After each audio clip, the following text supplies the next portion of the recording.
Speaking too much makes the wise one stumble, and makes the tolerant one weary. Therefore, do not talk so much that others get fed up, and do not be so reticent that you are humiliated. Speech is like medicine. A little of it is beneficial, but too much of it can be fatal. Reduce your speech and you will be safe from blame. Reduce your speech and you will remain safe from censure. Beware of offensive speech, for indeed it fills the hearts with spite and hatred. Beware of excessive speech, for indeed it increases errors and brings about weariness. Beware of excessive and impertinent speech, for indeed it manifests your hidden flaws and provokes your silent enemies. Beware of speech which is offensive, for indeed it confines you to the company of vile people and repels the honorable ones from you. Beware of speaking about something whose way you are unfamiliar with, and whose reality you are unaware of, or indeed your speech indicates your intellect, and your expression informs about your level of understanding.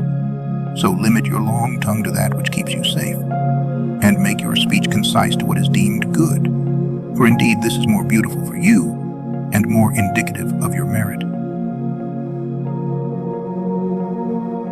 There is no benefit in speech without action. The most veracious speech is that which conforms to the truth. The best of utterances is that which is affirmed by action.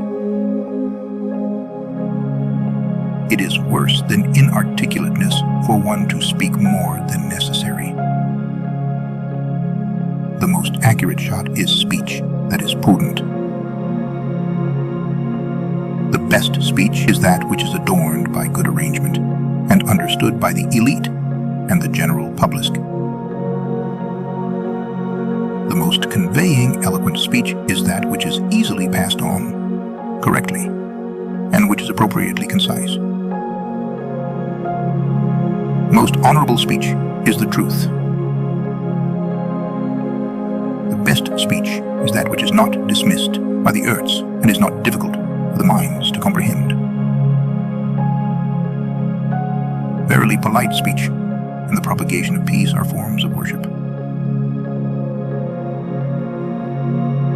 Indeed, the preference of speech over action is a shortcoming, and the preference of action over speech is indeed a beauty and an adornment.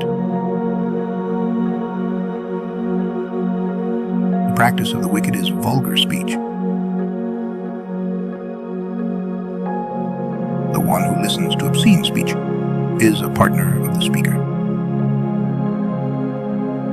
Bad speech degrades one's prestige and magnanimity.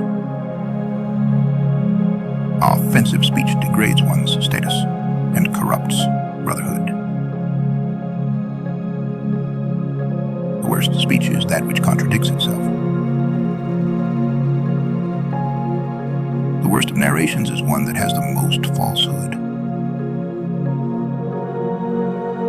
I am amazed at the one who speaks about that which neither benefits him in this world, nor for which reward is written for him in the hereafter.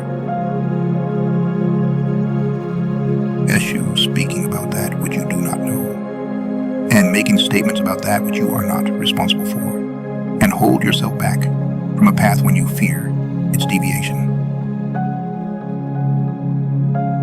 Many an utterance is hurtful. Many an utterance is like a sharp sword.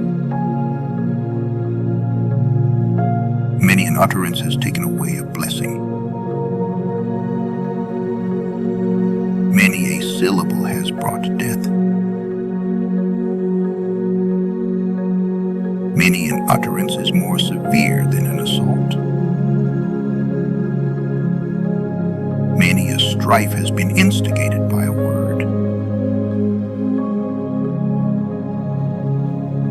speech is such that the appropriate reply for it is silence. Many an utterance is such that silence is better than it. Many a war has been started because of a single word.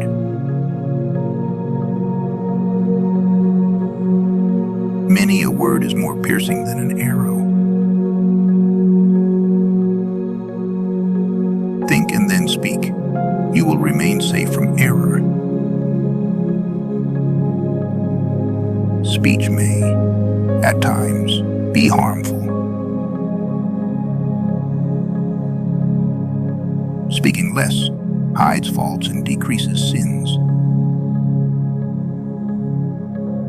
Speaking less conceals shameful flaws and keeps one safe from missteps. Reduce your speech and shorten your hopes. How many a war has been started by a single